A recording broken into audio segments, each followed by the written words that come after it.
A very good morning and a warm welcome to everyone to this part one of the online lecture organized by the Academy of Arbitration Avenues International. Academy of Arbitration Avenues International is a non-profit organization that aims at creating awareness on ADR mechanism. This organization has been going strong for the past 8 years in promoting and encouraging the settlement of disputes through arbitration under the vision and guidance of its honorary chairman, Justice E. Padmanabhan, former judge of Madras High Court. Justice Padmanabhan has delivered many landmark judgments during his tenure, and post-retirement he has headed important committees and also acted as arbitrator for various public sector undertakings and also corporate giants. On behalf of everyone, I welcome you, sir. Academy of Arbitration Avenues International would have not come into existence without its president, Dr. Paul Chellakumar. He has been involved in international education for over 4 decades and has visited over 250 global universities. He is also an arbitrator, and his keen interest in promoting arbitration awareness and the relentless efforts are what brought this organization into existence. Today's online lecture is conducted in association with Sai and Sai Arbitration Center, our sponsor and technical coordinator. Sai and Sai Arbitration Center is an alternate dispute resolution organization which mainly focuses on providing state-of-art infrastructure facilities and venue for arbitration. I welcome all the participants to this online lecture. We have many well-known faces from our bar.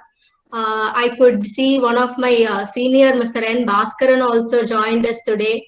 I welcome you, sir. I welcome everyone. Today's topic is on recourse to court against an arbitral award, with special reference to setting aside of the arbitral award under Section 34 of Arbitration and Conciliation Act.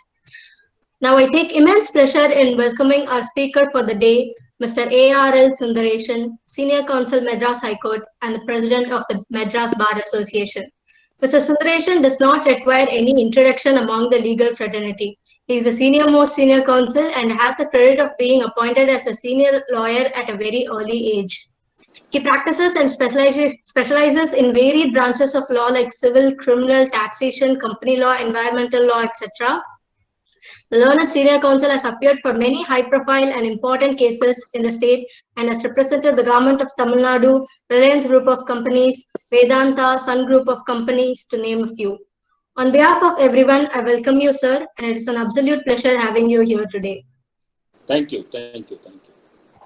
Without further ado, I wish you to take over the session, sir. Our participants are waiting to hear from you. Yes, 1 minute. Rest, all the others, please go on mute so that we can listen to Dr. Sundaresan without any interruptions. Thank you so much. A very pleasant good morning to all. At the outset, I thank Honorable Justice E. Padmanabhan, the advisor of this Arbitration Academy, for having chosen me as the speaker for the topic for the day. It is really given me an opportunity to refresh me by reading various judgments and the statutory provisions and update me with regard to the latest position of law. I have read so that I can use it wherever I may have occasion before the courts. I thank you, my lords, for having given me the opportunity. I also thank Dr. Paul Chellakumar, the organizer of this lecture and the president of Academy of Arbitration Avenues, for inviting me to give this lecture.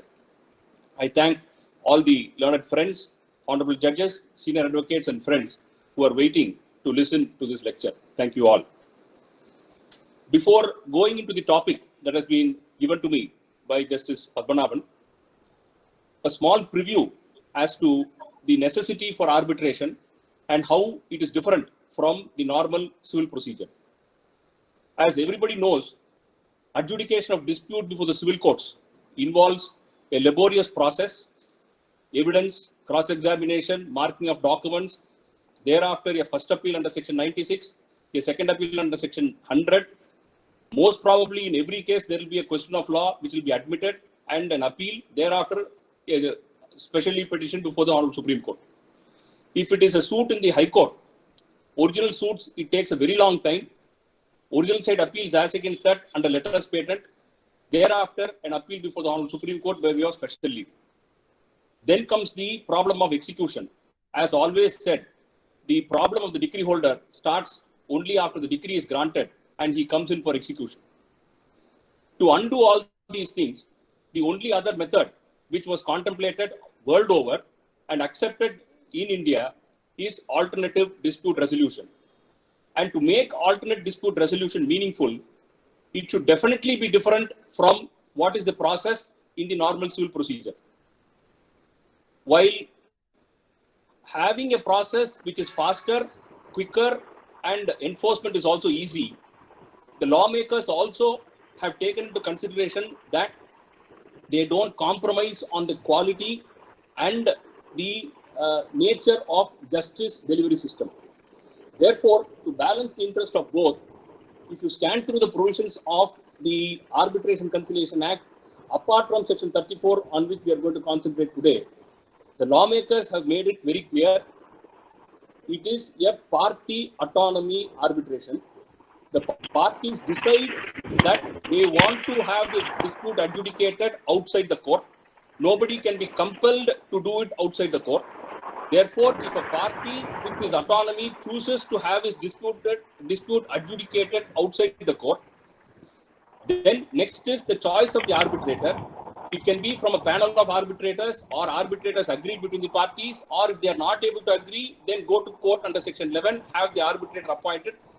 Thereafter, not stopping with that, the integrity, honesty, and the fairness of the arbitrators is ensured by the Parliament by introducing various provisions in Section 12, Schedule 5, Schedule 4, 5, and 7. Thereby, once a declaration is given by the arbitrator and all the mandatory requirements of Section 12 are complied with, then the Parliament presumes that it is a chosen forum, all are honest and they are fair. Under those circumstances, you should accept the verdict of the arbitrator and you should not treat it as a judgment by the trial court, giving room for a first appeal under Section 96 or a second appeal under Section 100, and thereafter an especially petition. And therefore, in the background of these statutory provisions and safeguards, namely chosen panel of arbitrators or arbitrator chosen by you, you don't want to go to court for adjudication, you have chosen the alternative dispute resolution, and all fairness of procedure is also ensured by Section 18, 24, fair opportunity, equal opportunity, expert evidence under Section 26, all this is taken care of. In that event, the award should be given credence. There cannot be a reappreciation of the evidence. There cannot be opening up of the entire Pandora's box by going through the evidence and documents and giving room. This is the scheme of the Arbitration Act. And that is why they attach more finality to the awards under Section 34. Now, the subject that has been given to me for today's lecture is recourse to court against the arbitral award with special reference to 34(2), A 1 to 5 and B 1 and 2, and also enforcement of award under Section 36 with reference to the provisions for stay under 36(2) and 36(3). I propose to analyze these provisions by making a distinction between how Section 34 was before 25/10/2015 when the Act was amended and how it stands after 25/10/2015 and the subsequent amendment which was made in the year 2019. Now, if you take Section 34,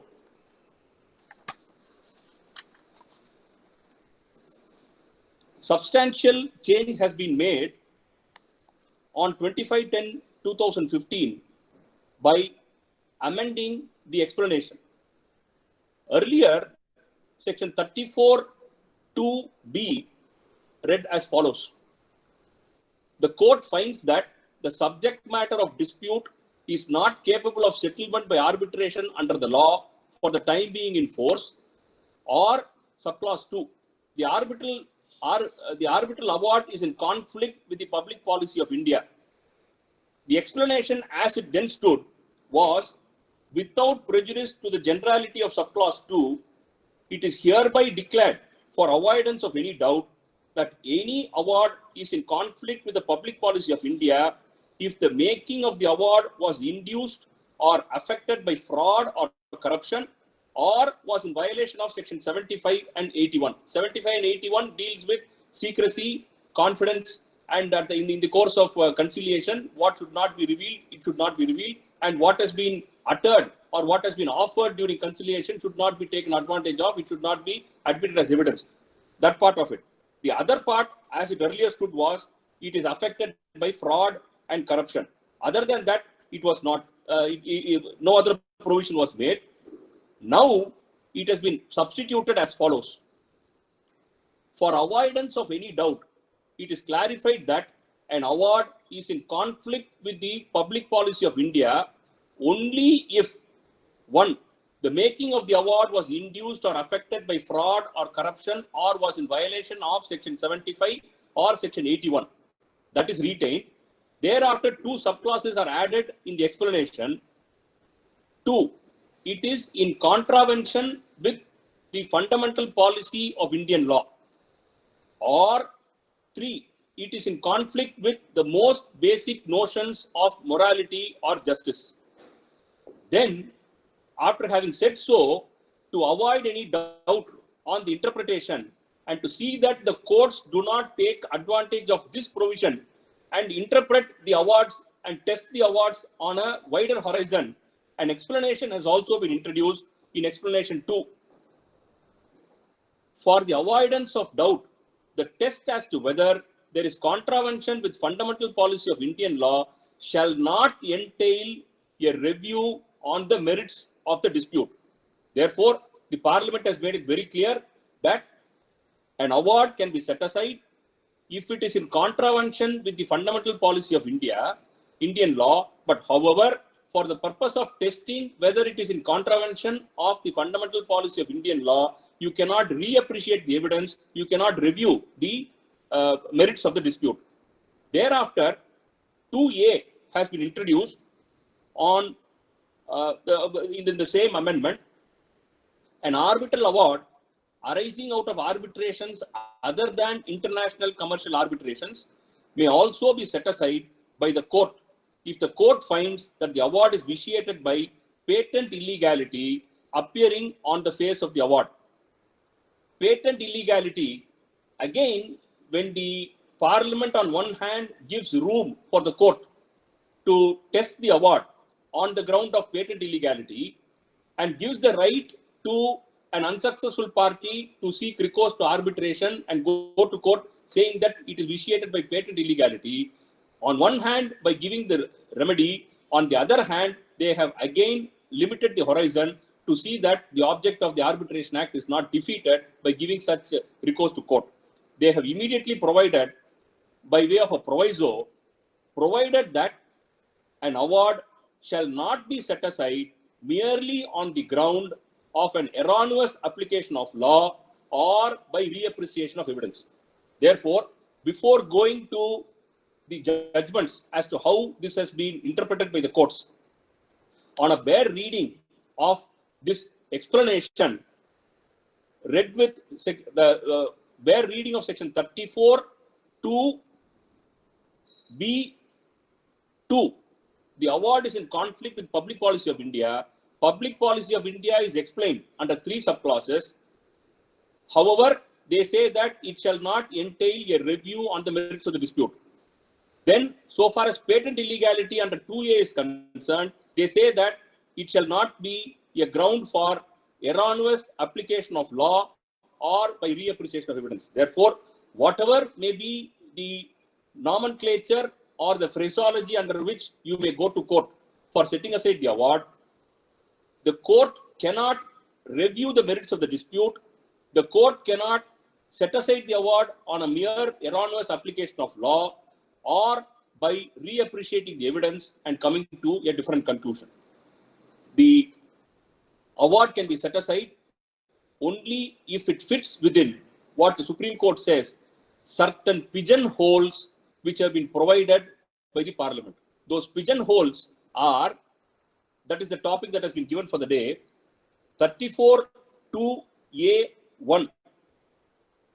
a party was under some incapacity. Obviously, if a party was under some incapacity, then he cannot be visited with an award. The award would not be binding on him. That does not require much debate. On that ground, it can be set aside. That is one pigeonhole.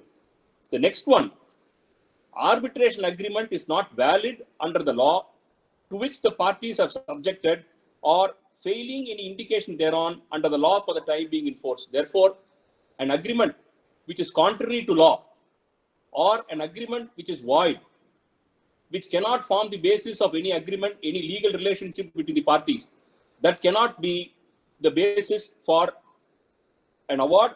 And if the award is passed on the basis of such an agreement, then it could be set aside. Then we come to more substantial grounds on which it can be set aside, namely natural justice as contained in 34(2) subclause 3 and subclause 4.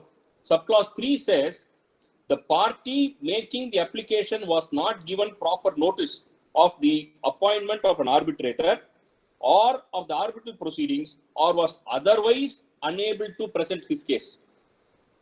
I'll refer to certain portions of the judgment where they say otherwise unable to present his case should also not be lightly interfered on that basis. If proper notice has been given, but the opportunity was not availed, then on the ground was otherwise not able to present his case ought not to come to the aid of a person for setting aside the award. Therefore, 34(2), 3 and 4, they have been treated together as principles falling under natural justice.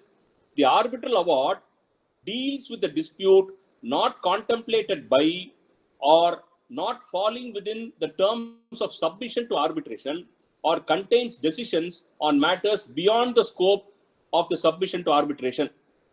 Even there they say, provided that if the decisions on matters submitted to arbitration can be separated from those which have not been submitted to arbitration, then the award can be set aside only to the portion which was not submitted to arbitration. Even there they can dissect it and segregate what was submitted to arbitration and uphold that and set aside only the portion which was not referred to them. Then D, the next one is 34(2)(5), a subject which was not capable of settlement as per certain enactments.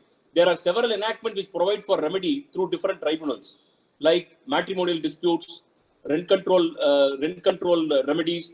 Under those circumstances, where law provides for a separate forum, separate grounds on which it could be challenged and it could be set aside, those things cannot be submitted to arbitration, and arbitrators cannot dwell into such disputes and adjudicate such disputes. All these will come under the subsection 2. Therefore, subsection 2 can be categorized into 4. 1, incapacity of the party. 2, arbitration agreement is not valid. 3, natural justice, namely no proper notice given at the time of appointment of arbitrator or proceedings in arbitration or unable to present his case.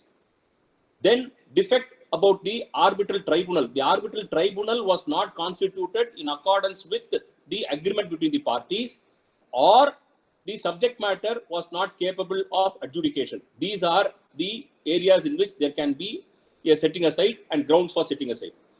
But most of the litigation, plethora of litigation, arises only in the subsequent part of section 34(b), where 34(b)(1), the subject matter, already I have said that subject matter is not capable of settlement. 34(b)(2), the arbitral award is in conflict with the public policy of India.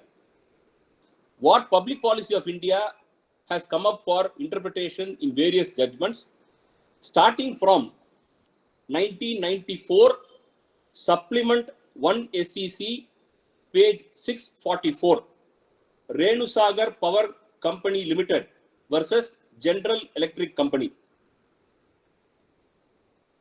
Then the horizon was expanded a little more in 2003, 5 SEC, page 705, ONGC versus SAW pipes. More particularly, paragraph 31. Thereafter, these two principles and ratio was summarized in the judgment of the Supreme Court in 2008, 13 SEC, page 80, Delhi Development Authority versus R.S. Sharma and Co.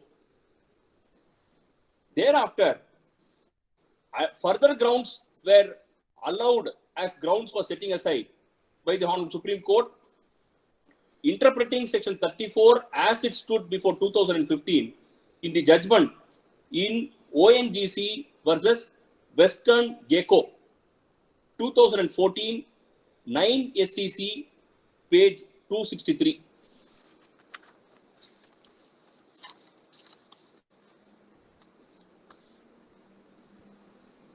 Under all those judgments, public policy of India, it was considered as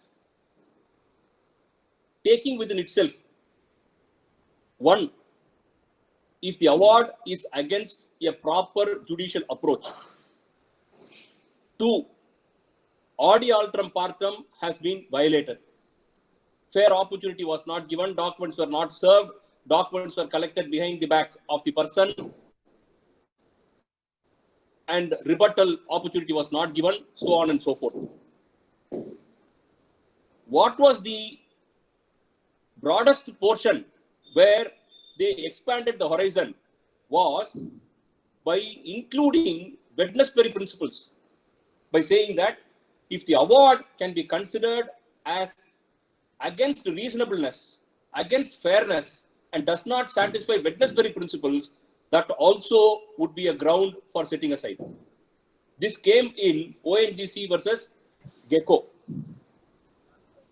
But the Supreme Court, even before the present amendment in 2015, taking note of the manner in which the horizon for interfering with the award was being expanded from time to time, and thereby defeating the very object and purpose of the Arbitration Act and the Alternative Dispute Resolution Mechanism, thereby keeping the matters pending in courts for time, for long duration of time, and making the awards unenforceable or keeping it pending and enforcement being postponed without any finality being reached.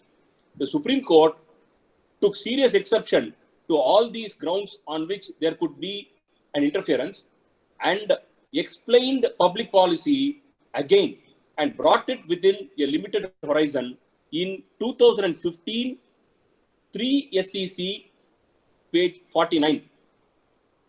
Associate Builders versus DDA. What is against public policy has been fraudulent and corrupt practice, and public policy has been explained by them in paragraph 18 and 27 of the said judgment. And apart from that, they also declare that the broader horizons which was given in ONGC versus Saw Pipes and ONG versus Gecko are no longer good law, and that cannot be the basis on which you can interpret the word public policy.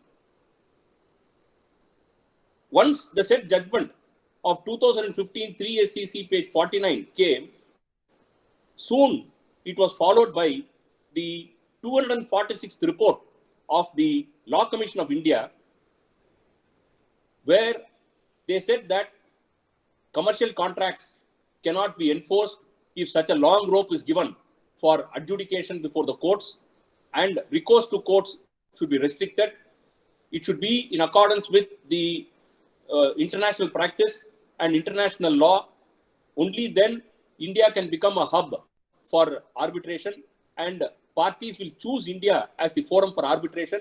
Otherwise, all the arbitration disputes will go outside the country, and people from outside the country will also not be willing to come to India to invest, and the economy will be affected. Only if there is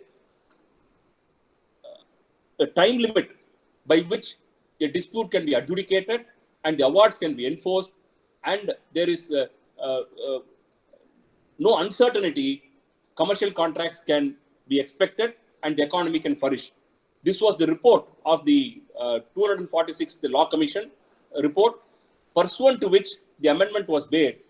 And the amendment which I read before, namely, all the interpretation that has been given by the courts earlier to the term public policy, and wherever they interfered by saying that if it is against a provision of statute in India, that can also be considered as against public policy.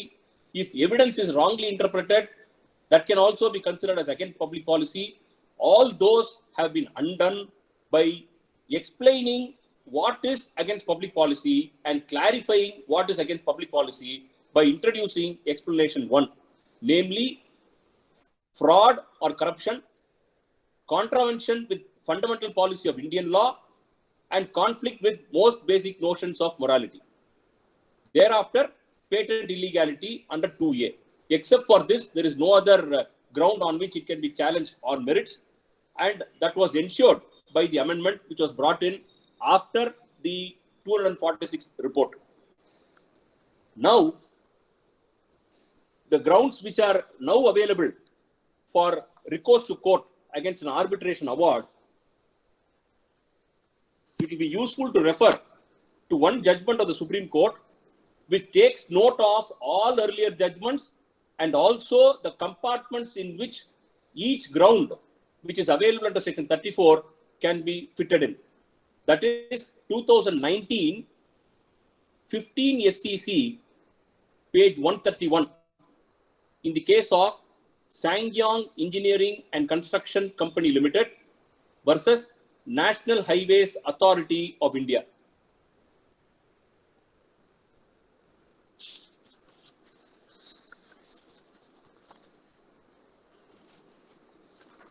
They trace the entire law from pre-amendment stage, ONGC versus SAW Pipes. In para 22 of the said judgment, they say, however, this court in SAW Pipes added yet another ground, namely of patent illegality to the 3 grounds mentioned in Renu Sagar. Renu Sagar was the first one in 1994. Thereafter, ONGC SAW Pipes, they had expanded it a little more. And then, now coming to the grounds which are available, para 49.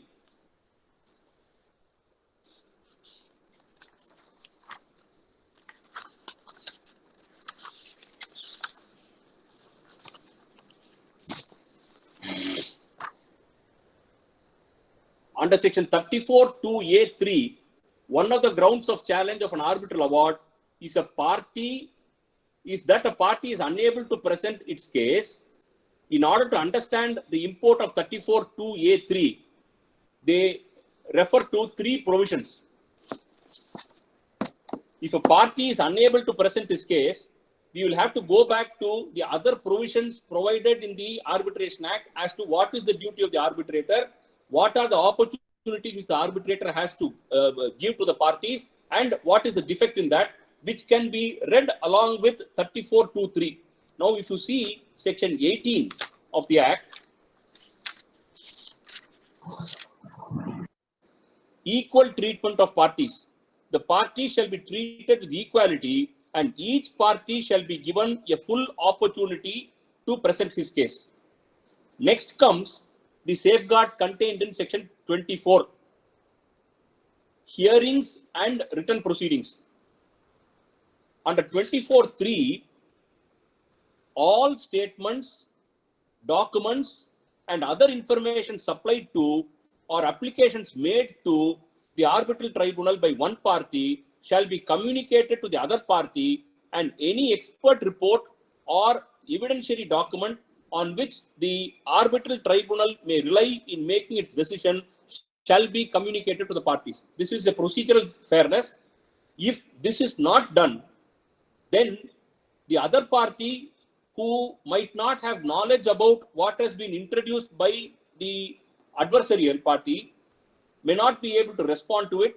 Therefore, he may not be able to present his case. Therefore, it will come within was otherwise unable to present his case. If I have been communicated with the statement, I would have controverted that. If I have been communicated with the evidence, I would have given evidence which is contrary to that. If I have been communicated with an expert opinion, I could have controverted that with another expert opinion. Therefore, 24(3) is very, very mandatory, and if that is infracted, that will give a ground for recourse to court under 34(2)(3).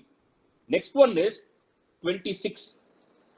Expert appointment by tribunal. There are a number of contracts where dispute resolution mechanism is there, which involves technical and expert advice. There are construction contracts. In case the arbitral tribunal does not have an engineer and the arbitrators think that they need an expert opinion, they need to appoint a chartered engineer or a chartered accountant is necessary for going to the accounts, they get the reports, then section 26 will come into play. If section 26 comes into play, it provides, unless otherwise agreed by the parties, the arbitral tribunal may appoint one or more experts to report to it on specific issues to be determined by the tribunal and require a party to give the expert any relevant information or produce or to provide access to any relevant documents, goods or other property for his inspection. Unless otherwise agreed by the parties, if a party so requests or the arbitral tribunal considers it necessary, the expert shall, after delivery of his written or oral report, participate in an oral hearing. This is very important, where the parties have the opportunity to put questions to him or to present expert witnesses in order to testify on the points at issue. Then subsection 3, unless otherwise agreed by the parties, the expert shall, on the request of a party, make available to that party for examination all documents, goods or other property in the possession of the expert with which he was provided in order to prepare his report. Therefore, mere filing of the report would not be admissible, and that cannot be taken as conclusive, and that cannot be taken as a fair procedure unless the expert himself is made available for putting questions to him. The expert makes known to the parties what is the document or what is the material on the basis of which he has arrived at the conclusion, so that the parties will have knowledge about the basis for the report and they will be able to prepare themselves as to how to controvert that. Therefore, if these provisions are scrupulously followed, equal opportunity under section 18 is given. All documents are exchanged as required under section 24(3), and if an expert services are elicited or used, this 26 is also complied with, then the room for interference or recourse to court under 34(2)(3) can also be ruled out, and finality can be attached to the arbitral award. At the same time, if there is an infraction of this, Parliament has made room for setting aside the award. Thereby, while the intention of the Parliament is to see that awards are enforced quickly, at the same time, they have given procedural safeguards to see that nobody is a victim to any violation of principles of adi alteram partem, and both parties are treated equally, and principles of natural justice are scrupulously followed. Then the next one.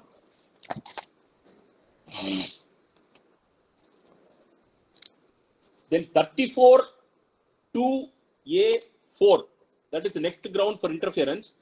The award deals with the dispute not contemplated by or not falling within the terms of submission to arbitration, or contains matters, decisions on matters beyond the scope of arbitration.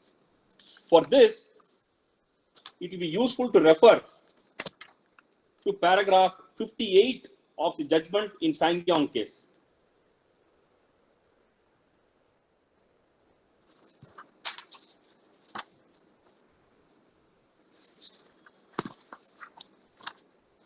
So far as this defense is concerned, standard textbooks on the subject have held the expression submission to arbitration either refers to the arbitration agreement itself or to disputes submitted to arbitration, and so long as disputes raised are within the ken of the arbitration agreement or the disputes submitted to arbitration, they cannot be said to be disputes which are either not contemplated by or which fall outside the arbitration agreement. The expression, therefore, an award can be set aside and you can have recourse to court only if you are able to point out that the arbitration agreement is for a particular dispute, and beyond the dispute which has been referred to the arbitrator, the award travels beyond that. They wander beyond the scope of the dispute that has been submitted to them for adjudication, and therefore the award deserves to be set aside. It cannot be set aside on the ground that the agreement which has been presented before them for adjudication is wrongly interpreted, or a legal provision has been wrongly interpreted, or the evidence has been wrongly looked into, and therefore it decides a dispute which is not submitted for arbitration. It cannot be brought within 34(2)(4). 34(2)(4) only contemplates drawing a ring fence by showing what is submitted to arbitration and what has been adjudicated which falls beyond that, and therefore it travels beyond what has been submitted to them for arbitration, and therefore it deserves to be set aside. It cannot dwell into merits of the dispute and say that this was what was argued, this has been decided, and therefore it is wrong. Therefore, even 34(2)(4) is limited only to the extent that the arbitrator does not have jurisdiction to decide what has not been agreed between the parties to be decided in that arbitration and not otherwise. And there is also a reference in 34(2)(4). We can refer to two phrases, namely extra petita or ultra petita, that is beyond what has been referred to, and infra petita. Infra petita is also a ground on which there can be an interference, where what has been submitted to them for arbitration has not been adjudicated upon by them. Those that would also fall within 34(2)(4). This has been explained in paragraph 68 and 69 of SsangYong judgment. Then comes the most debated question of 34(2)(b)(1). I will skip one, that is fraud or corruption. The award is induced or affected by fraud or corruption or violation of section 75 and 81. I'll just refer to section 75 and 81.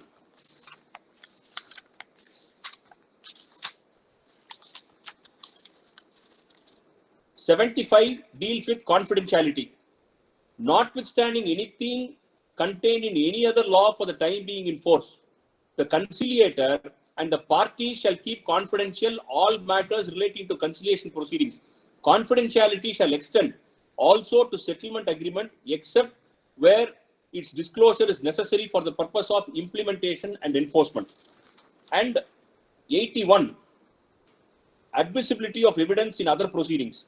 Whatever has been exchanged between the parties in the course of conciliation is inadmissible evidence. If these two are infracted, then it will come within 34(2)(b)(2), 34(2)(b)(2)(1),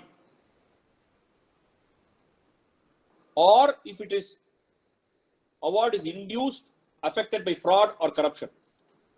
Apart from that, the most debated phrase from 1996 up to 2015 and thereafter from 2015 up to now is what is against public policy. Subject to the risk of repetition, it says an arbitral award is in conflict with the public policy of India.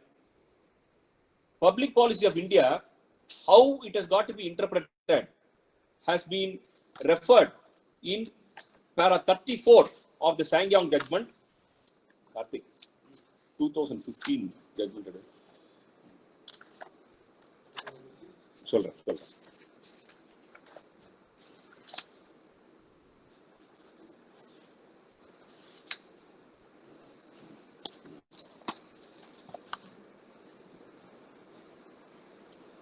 What is clear, therefore, is that the expression public policy of India, whether contained in section 34, they also refer to section 48, because 48 will be invoked when you are objecting to an award as against enforcement in India with regard to a foreign award. The grounds are almost similar, except that patent illegality ground alone.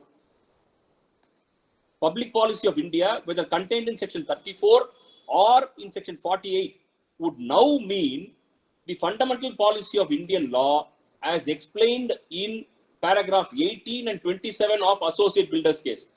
It is only after Associate Builders case and the report of the Law Commission, namely the 246th report, that the Arbitration Act was amended.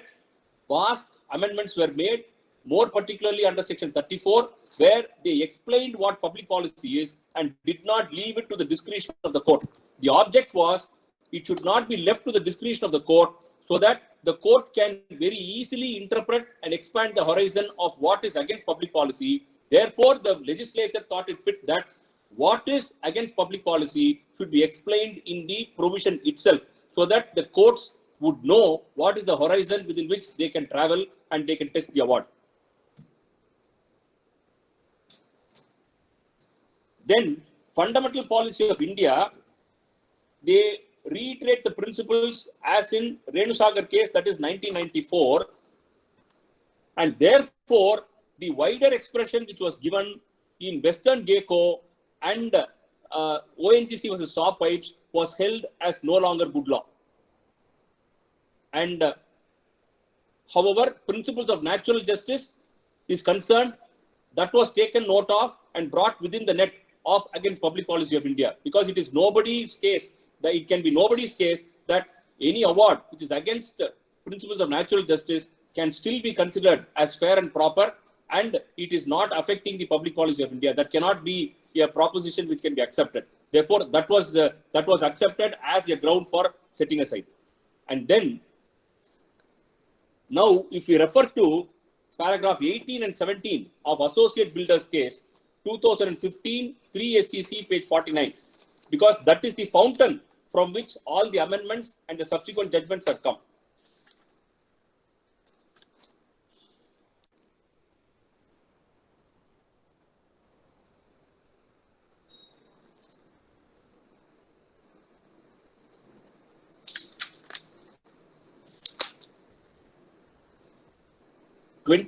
Para 27, coming to each of the heads contained in Saw Pipes judgment, we will first deal with the head fundamental policy of Indian law. It is already been seen from Renusagar judgment that violation of Foreign Exchange Act and disregarding orders of superior courts in India would be regarded as being contrary to fundamental policy of India. To this, it could be added that binding effect of judgment of a superior court being disregarded would be equally violative of fundamental policy of Indian law. Thereafter, they refer to ONGC versus Western Gecko in para 28. This court added 3 other distinct and fundamental juristic principles which must be understood as part and parcel of the fundamental policy of India. These 3 which was added by them was judicial approach, audi alteram partem, and Wednesbury principle. This Wednesbury principle was the one which expanded the horizon of recourse to court more wider. What they said was, in Western Gecko, no less important is the principle now recognized as a salutary juristic fundamental in administrative law, that a decision which is perverse or so irrational that no reasonable person would have arrived at the same will not be sustained in a court of law. Perversity or irrationality of the decisions is tested on the touchstone of Wednesbury principle of reasonableness. Decisions that fall short of standards of reasonableness are open to challenge in a court of law, often in writ jurisdiction of superior court, but no less in statutory process wherever the same is available.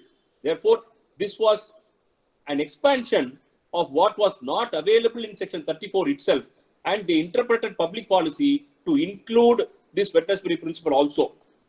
This was actually a retrograde, and it was postponing the enforcement of awards, giving room for more challenge to the awards, and therefore there was a necessity had arisen for amendment.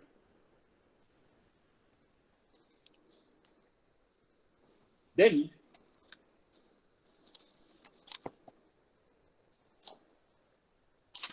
para 29 of the same judgment, it is clear that the juristic principle of judicial approach demands that a decision be fair, reasonable, and objective. On the obverse side, anything arbitrary and whimsical would obviously not be a determination which would either be fair, reasonable, or objective. The audi alteram partem principle, which undoubtedly is a fundamental juristic principle in Indian law, is contained in section 18 and 34(2)(a)(3). That was preserved.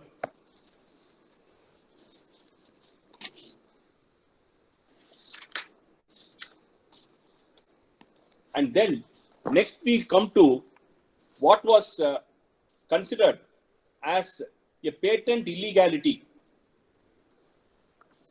under section 34(2)(a). 34(2)(a), all of you will recall that even when an award can be set aside on the ground that it is patently illegal, proviso immediately says that there cannot be reappreciation of evidence and on a ground that there is an erroneous application of law.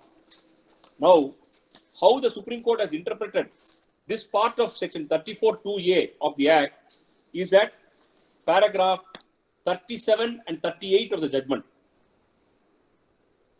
In so far as domestic awards made in India are concerned, an additional ground is now available under subsection 2(A), added by the Amendment Act 2015 to section 34.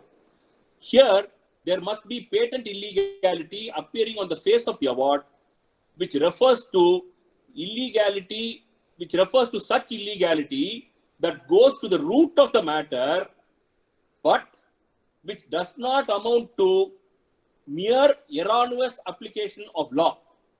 In short, what is not subsumed within fundamental policy of Indian law, namely the contravention of a statute not linked to public policy or public interest, cannot be brought in the back door when it comes to setting aside an award on the ground of patent illegality. So, under the garb of testing an award on a ground of patent illegality, the court sitting under section 34 cannot say that there is a wrong application of law and therefore it has got to be set aside.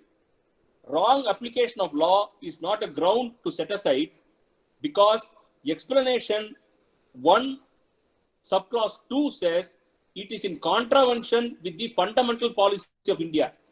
Fundamental policy of Indian law, they say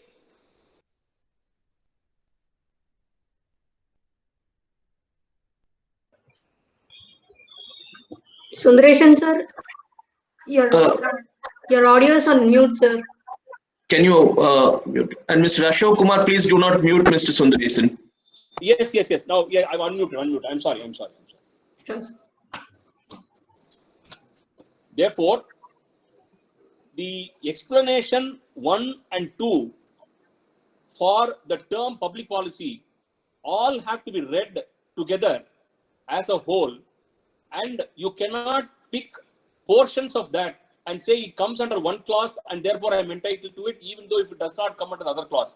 That is why they have introduced explanations and also proviso to the explanation. Therefore, an award cannot be said to be patently illegal unless it goes to the root of the matter and it does not involve mere erroneous appreciation of law and it does not require reappreciation of evidence.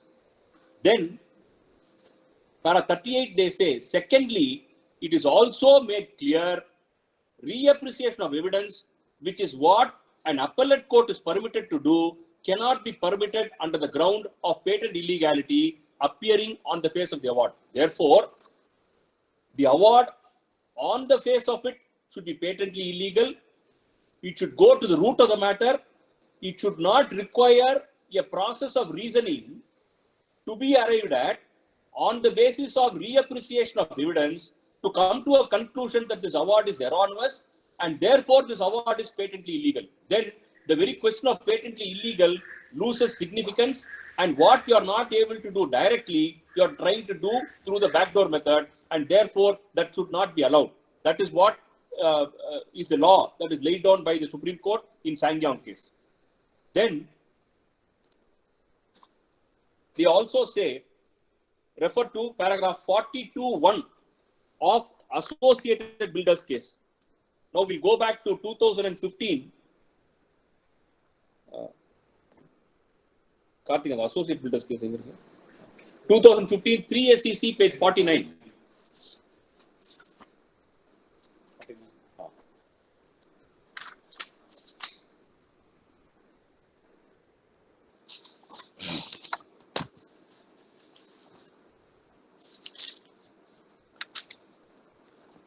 Paragraph 42. Patent illegality principle in turn contains 3 subheads. 1. Contravention of substantive law of India would result in the death knell of an arbitral award. This must be understood in the sense that such illegality must go to the root of the matter and cannot be of trivial nature. This again really in contravention of section 28, that is the rule. Then the next one which they refer,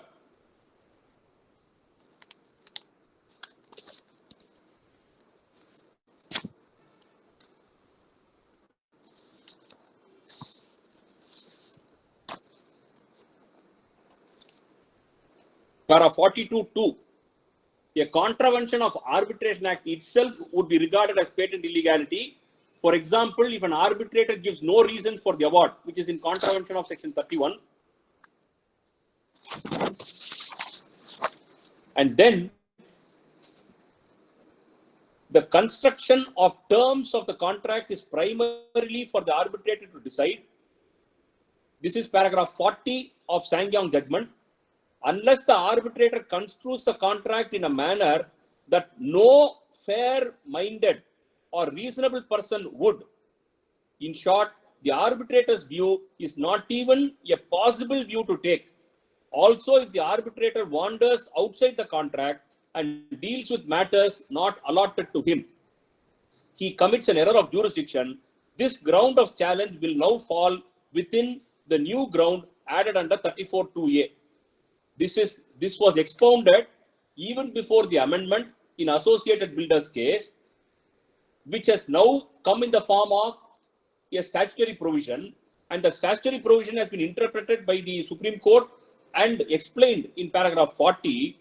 Therefore, in number of cases, the question will arise where the arbitrator has interpreted the contract in a particular way, and according to the arbitrators, a view has been taken, which view is one among the 2 or more views which is possible.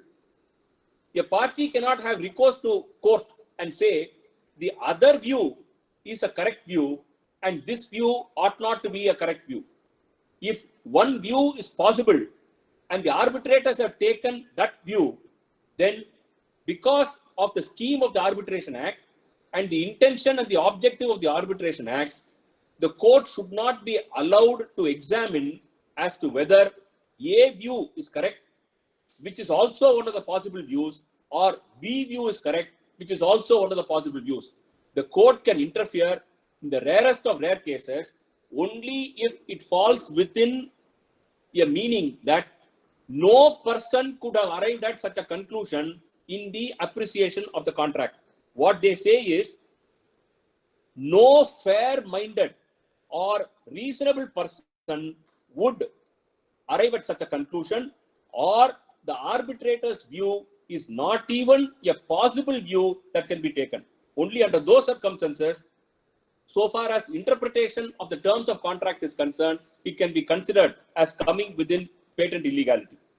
Then So far as perversity is concerned, whether an award can be set aside on the ground that it is perverse, we will have to read para 41 of Sangyong judgment along with para 31 and 32 of the judgment in Associated Builders case.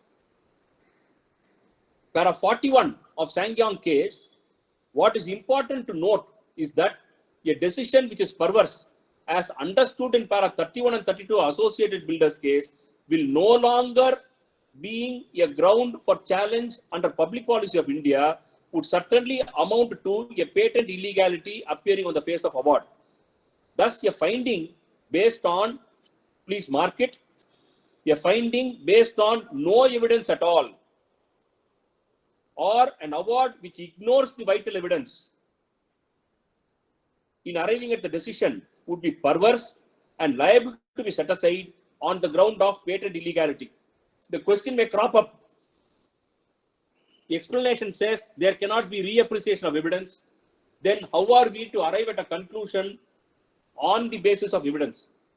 Now, this para 41 of Sangyong, read with 31 and 32 of Associated Builders, has to be seen from this point of view. Looking at an award and commenting upon it by saying that evidence which is tendered has not been looked into is one thing. Evidence which has not been tendered has been taken into consideration is one thing, whereas evidence which has been tendered has been understood in a particular way. It should not be understood in a particular way. It should not be interpreted in a particular way. It should be interpreted in a different way. That is what is prohibited by saying it is reappreciation of evidence. You don't reappreciate the evidence. If the arbitrators have looked into the evidence, applied their mind, appreciate the evidence in a particular way, a party who is dissatisfied cannot come to court and say this appreciation of evidence by them is bad and therefore it is a perversity. Perversity can be pleaded and accepted by the court only if it is a case of evidence which is placed before the arbitrator has not been looked into, or evidence which has not been placed before the arbitrator has been looked into. Only then it will qualify within what was earlier brought under public policy of India, now brought under 2A, namely the patent illegality.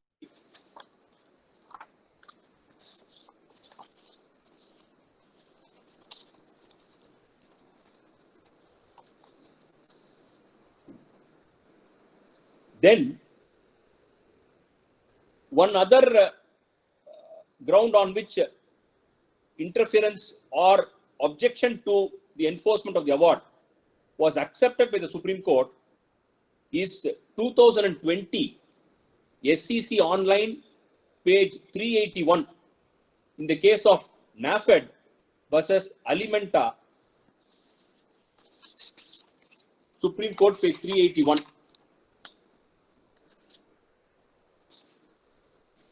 There,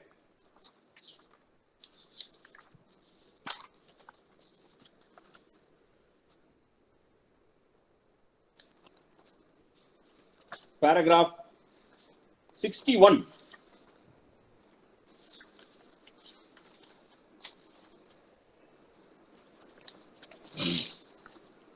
the question arises when the award can be said to be contrary to public policy.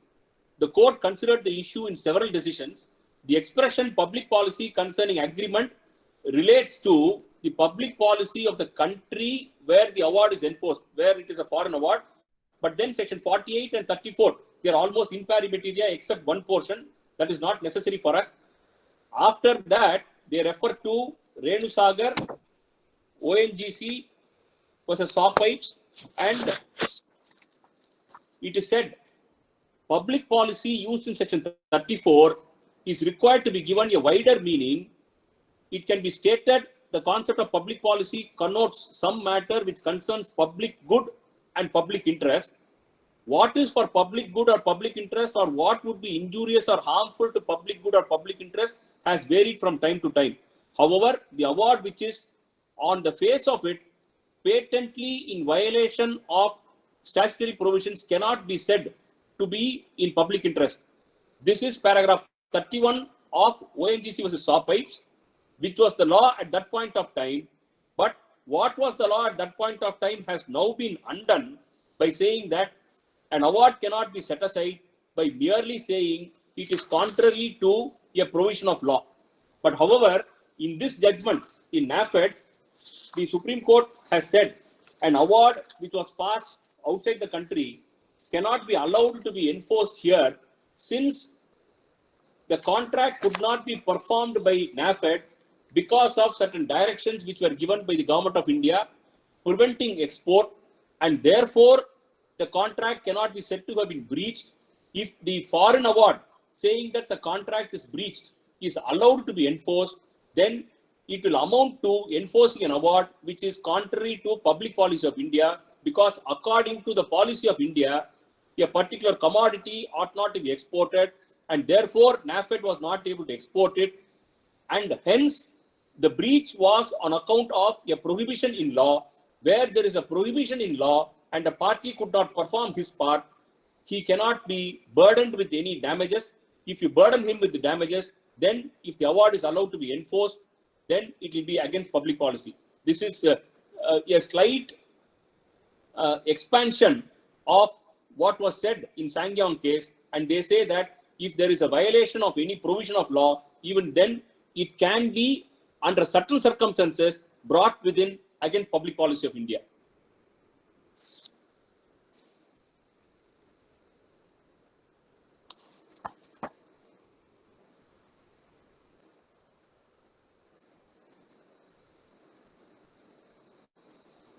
Then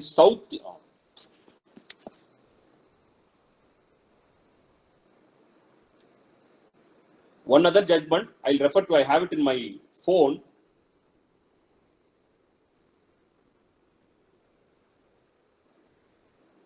Southeast Asian Marine versus Oil India Limited. This is also a case where the Supreme Court accepted as a ground for setting aside the award by giving more leverage to the attack under section 34. The facts of the case was, what would be the value that would be considered when there is an escalation in cost? What will be the factor, whether there can be a linking factor or not? And the arbitrators said that there can be a linking factor because of passage of time, and accordingly they passed the award. In paragraph 30 to 32, even though in paragraph 12 they lay down the principles as to when it can be interfered with, yet while applying to the facts of the case, what the words that is used by the Supreme Court in that case is,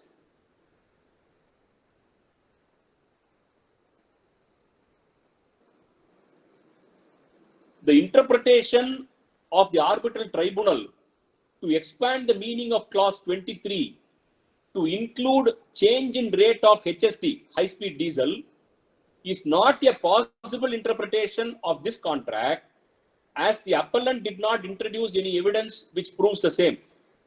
The other contractual terms also suggest that the interpretation of the clause as suggested by the arbitral tribunal is perverse. For instance, item 1 of list 2, consumables of exhibit C, consolidated statement of the equipment and services furnished by the contractor, indicates that fuel would be supplied by the contractor at his expense. The existence of such a clause shows that the interpretation of the contract with the arbitral tribunal is not a possible interpretation of the contract. What they say is, when a person enters into the contract, he takes a decision in his commercial wisdom. He has to take note of increase in price. He has to have a margin for that when he is quoting. When he is quoting, thinking of all these things, which he is expected to do, he cannot at a later point of time come and say that there has been an increase in price of one of the inputs and therefore the price should be enhanced and an award should be passed in his favor. The arbitrators had accepted such a case and passed an award which was set aside by the High Court, which is confirmed by the Supreme Court. And this is what the Supreme Court says in para 30.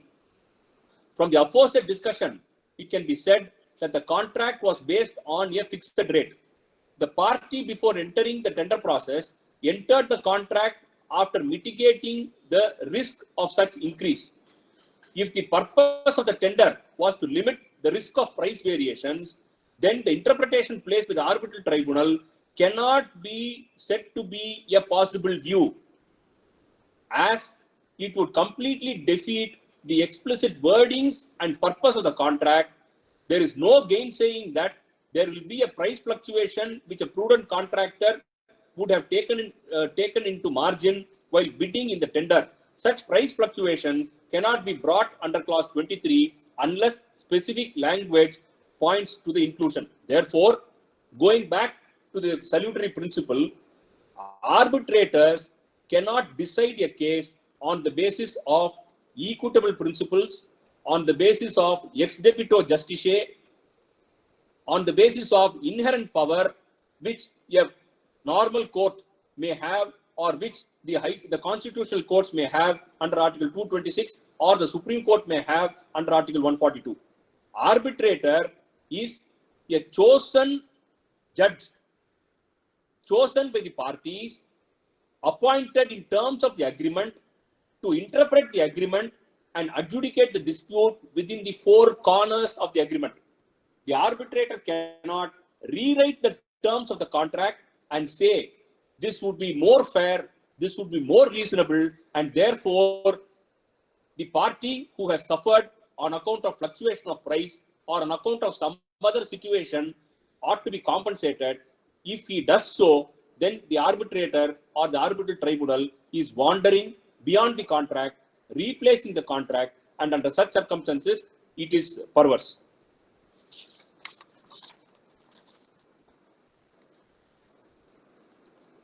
Then, most basic notions of justice. We will go back to SsangYong case. What is against most basic notions of justice, which is falling under 34B3? We can refer to para 70 to 72 of SsangYong case. The expression most basic notions of justice finds mention in explanation 1 to subclause 3 of section 34(2)(b). Here again, what is referred to is substantively or procedurally some fundamental principle of justice which has been breached and which shocks the conscience of the court. What they say, the legislative history of the provisions offer no certain guidelines to its construction. Its precursors in the Geneva Convention and 1958 Convention's ad hoc committee draft extended public policy exception to respectively awards contrary to principles of law and awards violative of fundamental principles of law and awards which are against the basic principles of law. That is, they say it should be reprehensible, unconscionable, and suppression of vital documents, withholding of documents, in spite of having knowledge about documents, if documents are withheld and such documents are subsequently found, then it can be said that it is shocking the conscience against the most basic principles of law and morality, and therefore it has got to be set aside.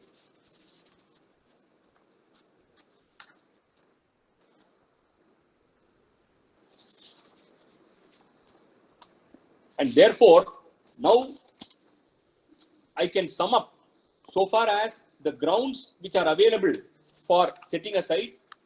The grounds can be on the basis of incapacity of a party, on the basis that the agreement is not valid, on the basis that the arbitral tribunal is not in accordance with the agreement between the parties. Next is the arbitrators have traveled beyond what has been submitted to them for arbitration. The arbitrators have violated principles of natural justice, or the subject matter of arbitration is not capable of adjudication. Thereafter, award two grounds are available. One is against public policy, as explained in explanation 1 and explanation 2, as explained and interpreted in the judgments which I have referred to, and 34(2)(a), which is patent illegality. At the end of the day, everything boils down to this. There can be no reappreciation of evidence. Mere infraction or a wrong application of law is not a ground for setting aside. Interpretation of the agreement in a particular way by saying that it ought to have been interpreted in a different way cannot be a ground to set aside. It can be Wednesbury principles cannot be applied. Principles of equity cannot be applied.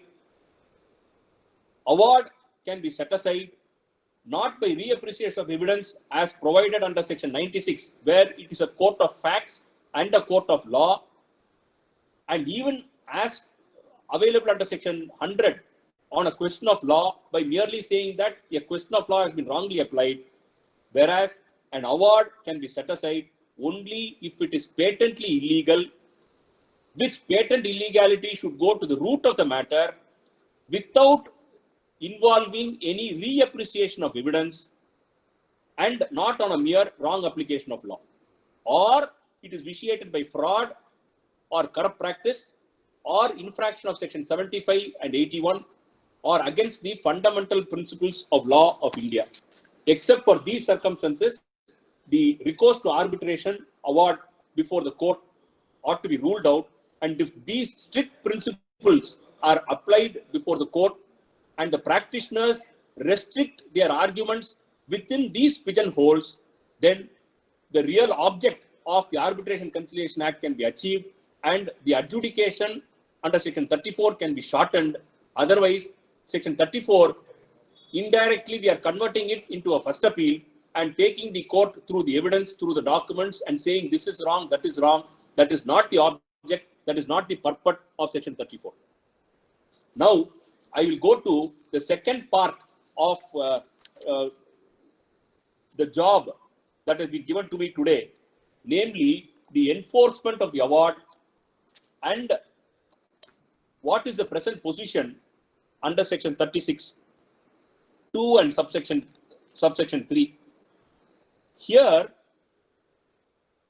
it is important to notice that earlier section 36 provided that an award can be enforced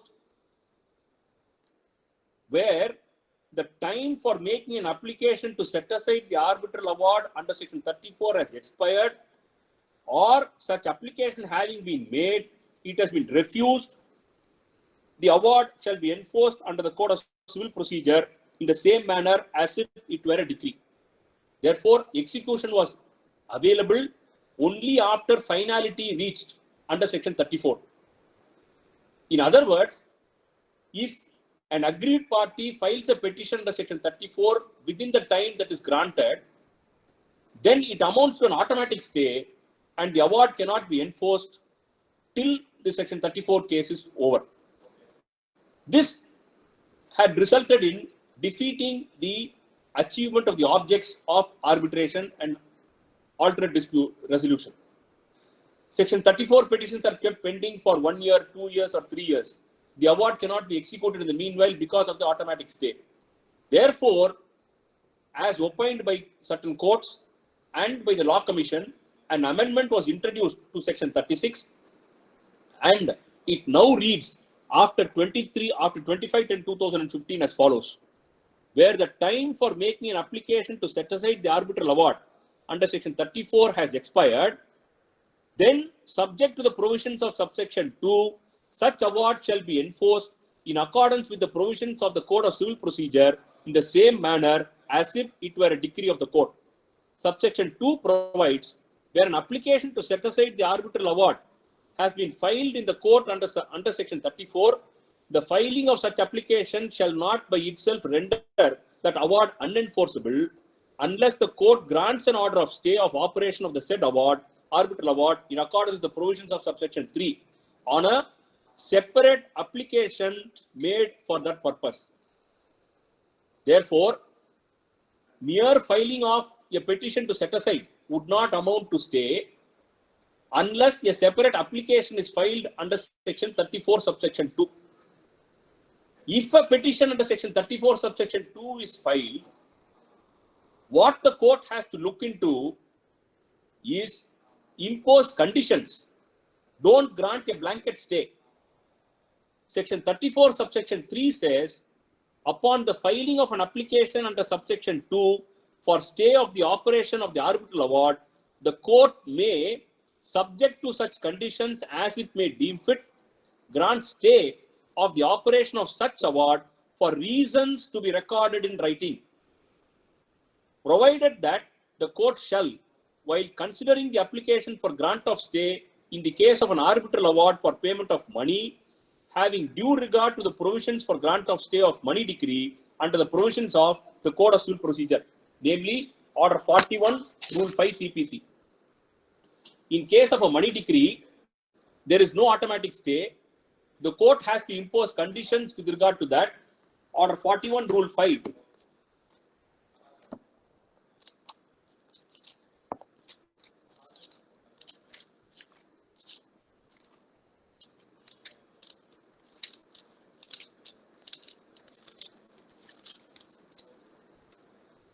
An appeal shall not, just like section 34(2), an appeal shall not operate as a stay of proceedings under a decree or order, appeal from, except so far as appellate court may order, nor shall execution of decree be stayed by reason only that the appeal having been preferred, but the appellate court may have sufficient cause to order stay. Then when they come to the granting stay, conditions have to be imposed so far as money decree is concerned, and security has got to be given, and only then there can be a grant of stay. There is no question of granting stay as a blanket stay in case of money decrees. Those principles are borrowed here to ensure that by filing an application under section 34(2), the court cannot grant stay mechanically, and if mechanically stay is granted, then again the enforcement gets postponed and the object of arbitration gets defeated. Therefore, two safeguards are: one, if the court exercises its discretion to grant stay, it has to record reasons for the same. And while granting stay, if it is a money decree, it has got to impose conditions akin to what is there under CPC with regard to a money decree. Now, a question arose as to whether these principles of section 34 would be applicable to arbitral proceedings which started earlier and section 34 petitions filed subsequent to the amendment in 2015. The Supreme Court in 2018, 6 SEC, page 287,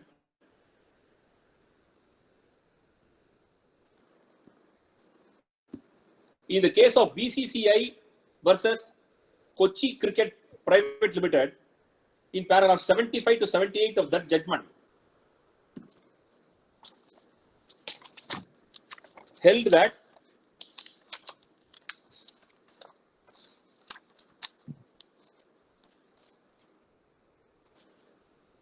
Amendment Act 2015 would apply to a section 34 petition that is filed after the said date. Therefore, the contention taken was the arbitral dispute arose earlier, the award has been passed, I am filing the petition for setting aside now.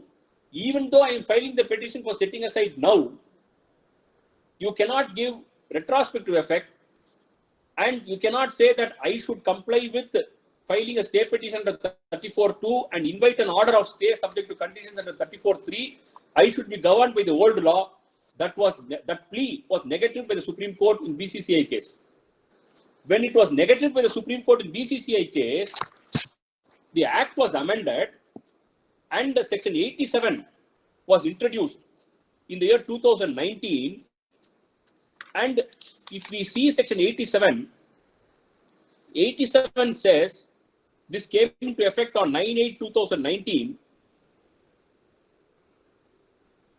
unless the parties otherwise agree. The amendments made to this act by Arbitration and Conciliation Act 2015 shall not apply to arbitral proceedings commenced before the commencement of Arbitration and Conciliation Amendment Act 2015.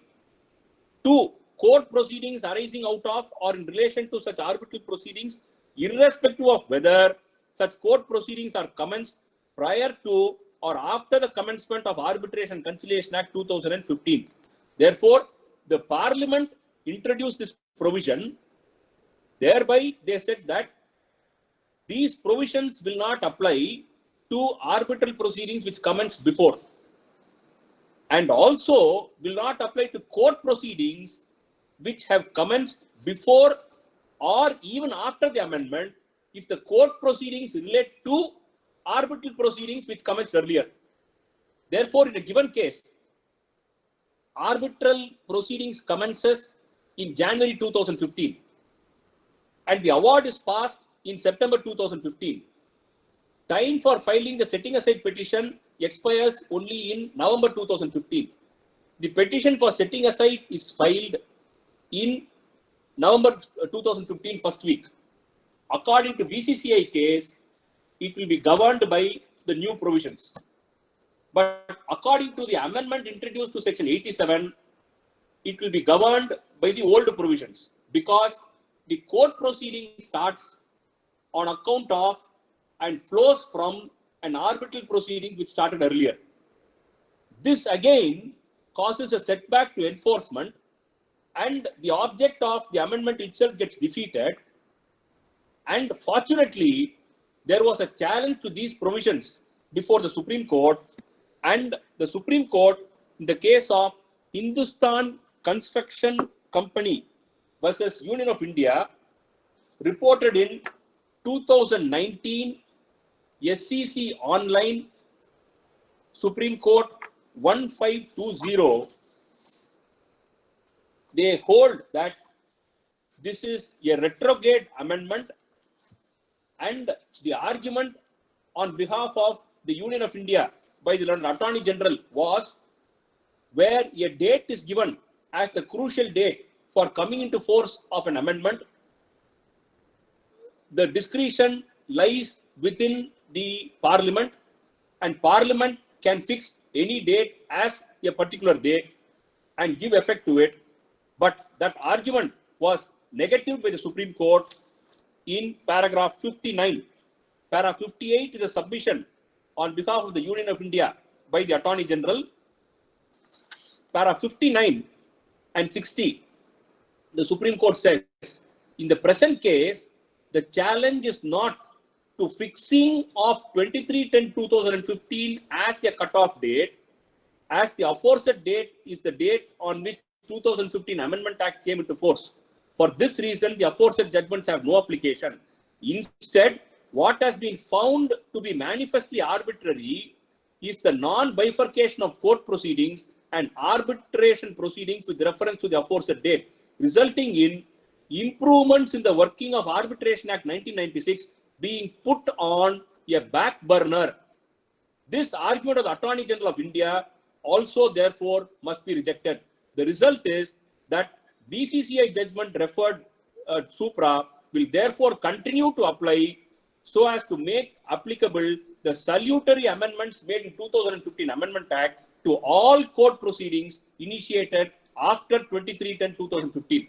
Therefore, even though the Parliament wanted to make a bifurcation in the court proceedings are commenced after 23/10/2015, that is divided into two classes. One, disputes which arise after that date, disputes which arose before that date. So far as disputes which arose before that date is concerned, mere fact that court proceedings are started later will not make the amendment proceedings applicable. That is the purport of the amendment.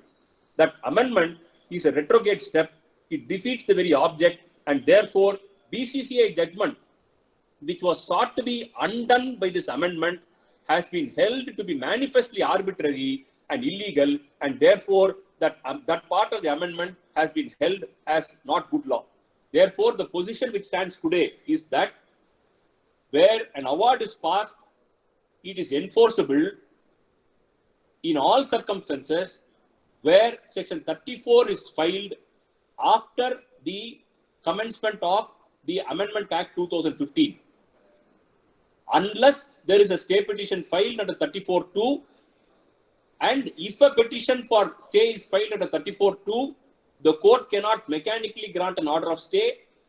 It has to give reasons before it decides to exercise its discretion to grant stay.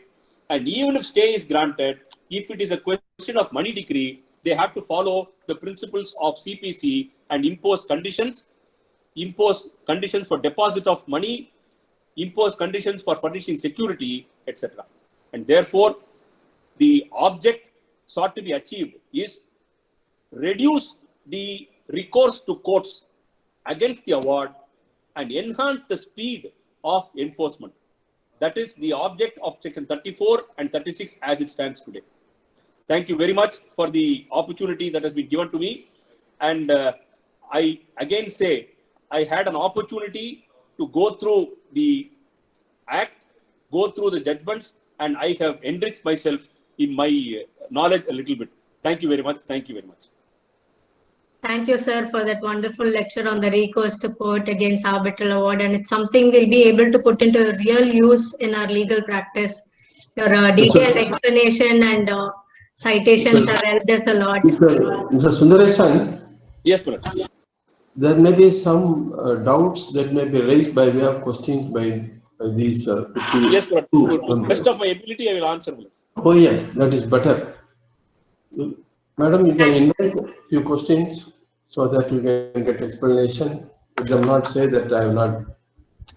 Yes, sir. I request the participants to type in your questions or let us know if you have any questions to Mr. Sundaresan, and we can ask you to unmute and ask the questions. So we have a question from Mr. Balaji Parthasarathi, sir.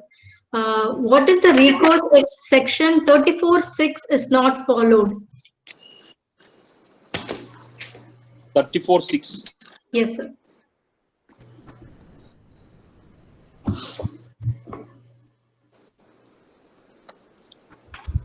It says, an application under this section shall be disposed of expeditiously and in any event within a period of 1 year from the date of.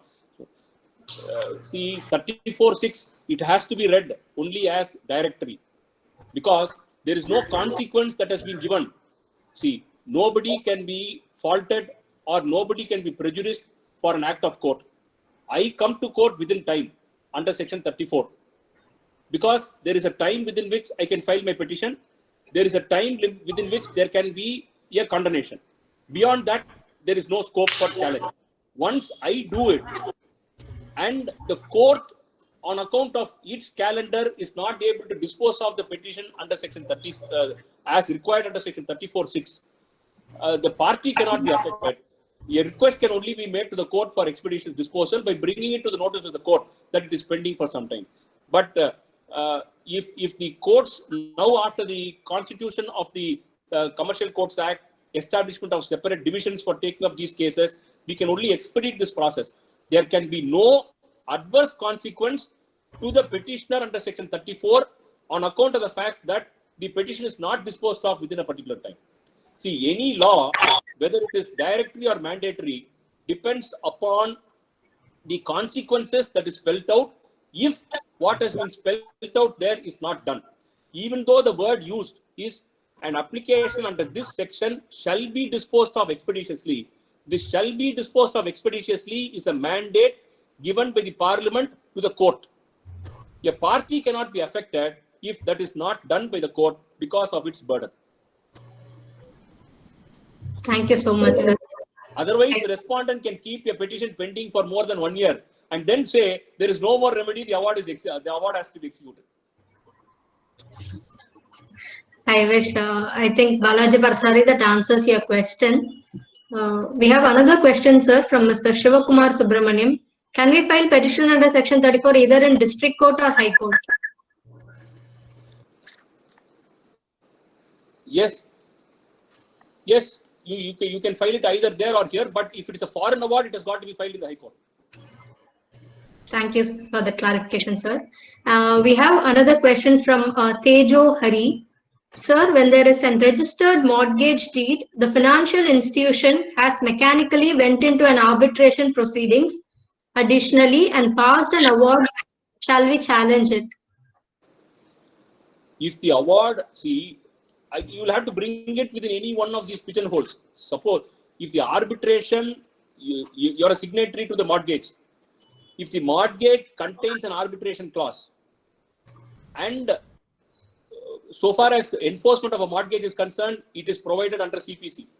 But if they have a decree, if they want an award for money, and they are giving up the remedies under the mortgage, arbitrator can be appointed.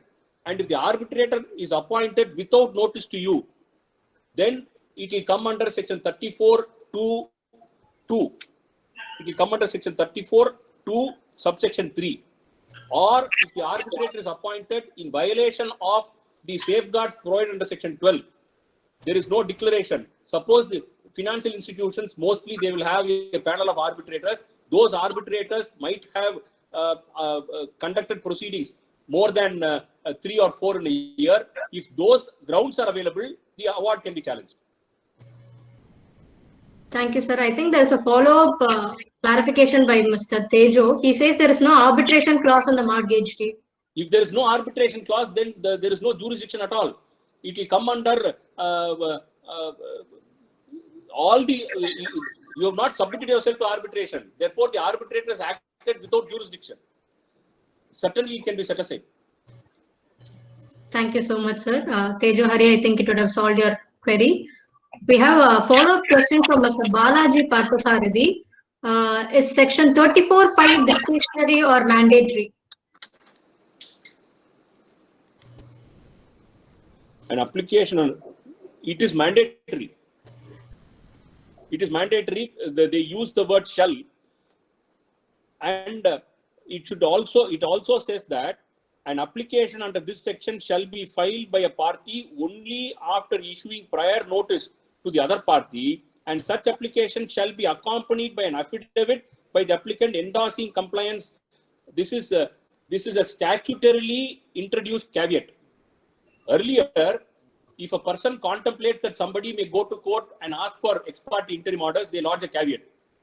If such caveats are necessitated, then in almost all cases, caveats will be filed to avoid anything. Here, statute itself, on account of the purpose and object of the act, that enforceability should not be postponed. And if an application is filed for stay under 36(2) and they ask for orders under 36(3), I should not be kept in the dark. I should be put on notice. That is the intention. Therefore, if you interpret the word shall under 34(5) in the context of the object that is sought to be achieved, to give a meaningful exercise to 36(2) and 36(3), it is mandatory. You ought not to file a petition under 34 without notice to the other party. Thank you so much, sir. Mr. J. Ravindran has a question. Mr. J. Ravindran, you can unmute your audio and ask the question directly to sir.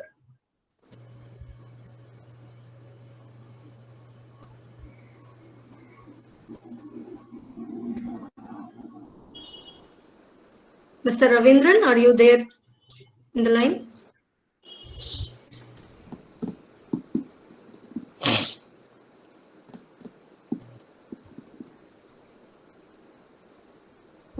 Before Mr. Ravindran joins, I would like to ask another question posted by Ms. Santana Lakshmi Gnanashekaran. Okay, it's not a question. I have no question on today's topic. However, a basic query on practical aspect. My client is a small sole proprietorship concern, which is entering into an agreement with a UK-based big company for providing certain services. The governing laws and jurisdictions are mentioned as UK laws and London codes. My client has no other option than agreeing for that in order to procure the business. My question is whether my client has any remedy in India in case of any dispute. That is, see, once you agree for the applicable law and also the forum for adjudication, both are outside India, then then you cannot have recourse to courts here. Only thing is, you may, under certain circumstances, apply under Section 9 for interim protection alone, depending upon the arising of cause of action.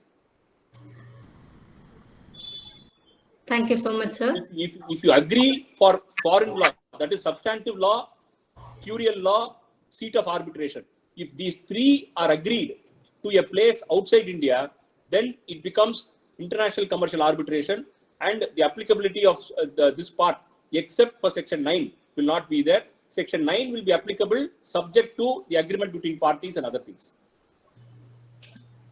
Thank you so much, sir, for the clarification. There is another question from Mr. Gandhi Kumar. Time limit starts from date of award or from the date of service? In which jurisdiction? Date of service of the award.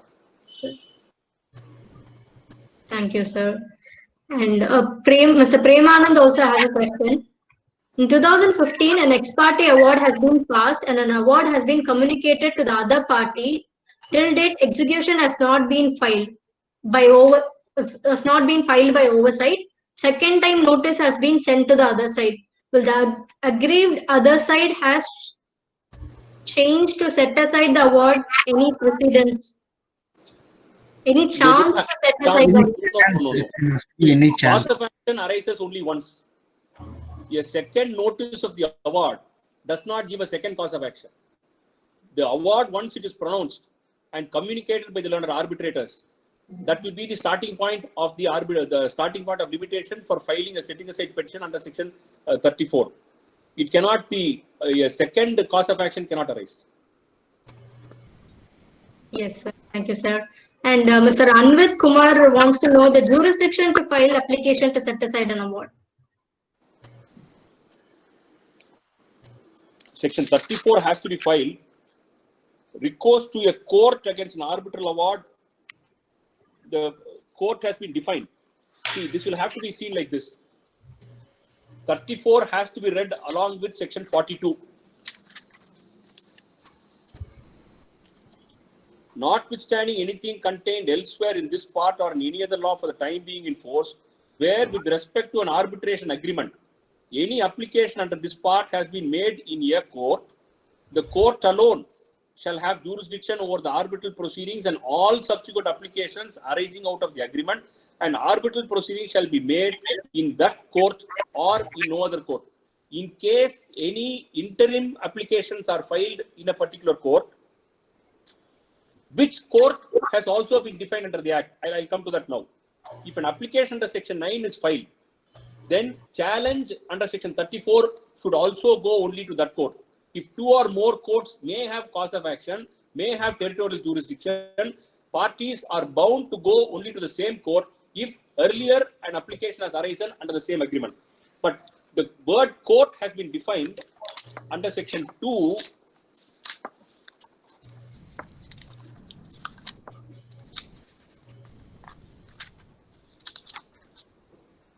Section 2E.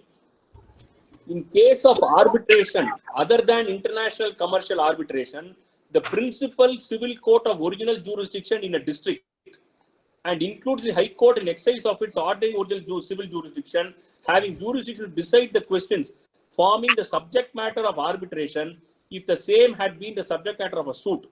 Therefore, if the arbitration decides a dispute, assume that it is a bundle of facts, it is a cause of action. But for arbitration, if the parties would have gone to a particular court, then the principal district court of that place will be the court under 2E. Therefore, if a dispute arises with regard to a contract which is entered into and enforceable in Kadalur, then the Kadalur principal district court would be the court under 2E. Petition under Section 34 will have to be filed there. If a Section 9 application has been filed in a particular court where cause of action arises in 2 or 3 places, then cause of action for the purpose of 2E also will be 2 or 3 places, but the legislature says that parties should not be made to wander from one court to another court at various different stages. If the court has exercised jurisdiction at one earlier stage, subsequently also they should go only to the same court. Thank you so much, sir. I hope that answers the question. Mr. Sunil Kumar also has a question. Can mortgage deed have arbitration clause? And if so, will that not be coming within the meaning of special enaction? And can it be challenged under Section 34? No, it will be a special remedies provided under different enactments, and therefore there cannot be an arbitration clause for enforcement of a mortgage. And if it is done, it will fall foul of it will be challengeable under Section 34 disputes which cannot be adjudicated. 34B1. Thank you, sir.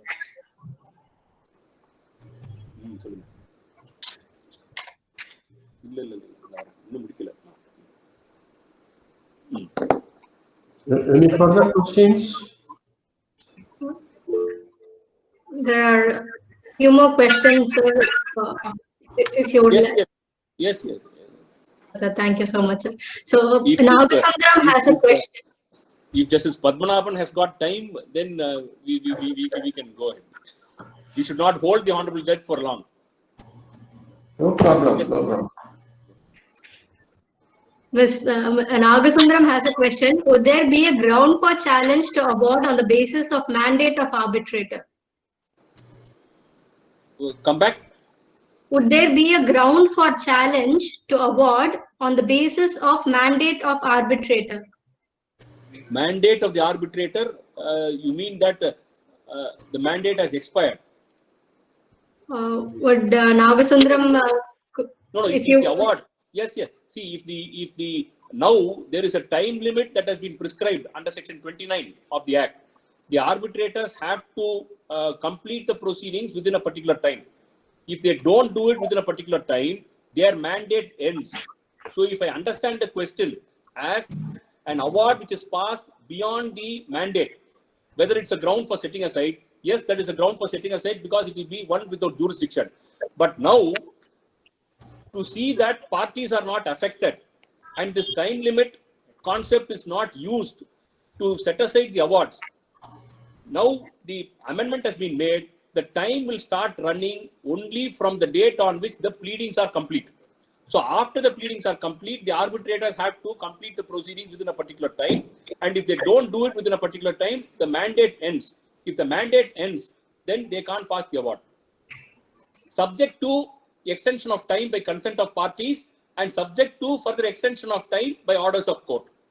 Without extension of time by consent of parties or without an application before court extending the time, if the arbitrators still hold on to the proceedings and pass the award, it will be one without jurisdiction. It can be set aside. Thank you so much, sir. Now COVID stay is there. Supreme Court has extended the time for all the arbitration proceedings, and Section 29 is now kept in abeyance. Thank you, sir, for that information as well. Mr. J. Ravindran's question was, what is the procedure to enforce foreign arbitral awards? Procedure to enforce foreign arbitral awards is, if the asset is available outside, enforce it there. If the asset is available here, file an application for enforcement. If an application is filed for enforcement, just like an execution petition, when objections are filed, those objections will be dealt with under Section 48. The parameters for upholding the objections under Section 48 is almost similar to the grounds under Section 34, except one or two grounds. After the disposal of the petition under Section 48, the award can be enforced. The only remedy for the person who is objecting to enforcement of a foreign award is the grounds mentioned in 48. Otherwise, the award is enforceable here. Just like a decree, they have to execute it here. File EP before the appropriate court. Thank you, sir. Mr. Ravindran, I think that answers your question. Mr. Suresh Swayambulingam has a question, sir.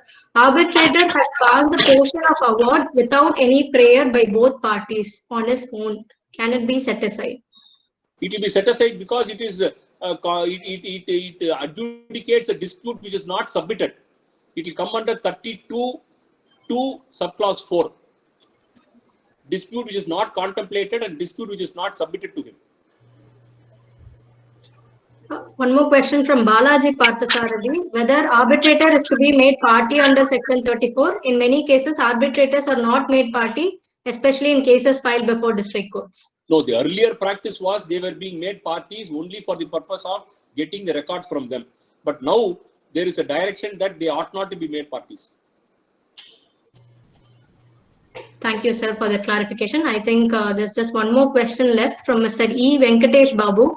Can an arbitrator set aside his own award? He does not have the authority to set aside his own award. Only he can make corrections under section 33, that too within time limits which are provided therein, subject to consent of parties. Section 33, correction, interpretation of the award and an additional award. Under certain circumstances, if both parties agree and they go back to the learned arbitrator, limited jurisdiction is available. Thank you so No much, power sir. of review is available. Thank you so much, sir. I think that brings us to the end of question and answer sessions. So let us all thank Mr. Sundaresan so that you will all be. Thank you very much for the opportunity, my lords, and for choosing me as the speaker for today's lecture. Around 50 or 50 persons have taken part in this meeting. So they should all thank you for your valuable time.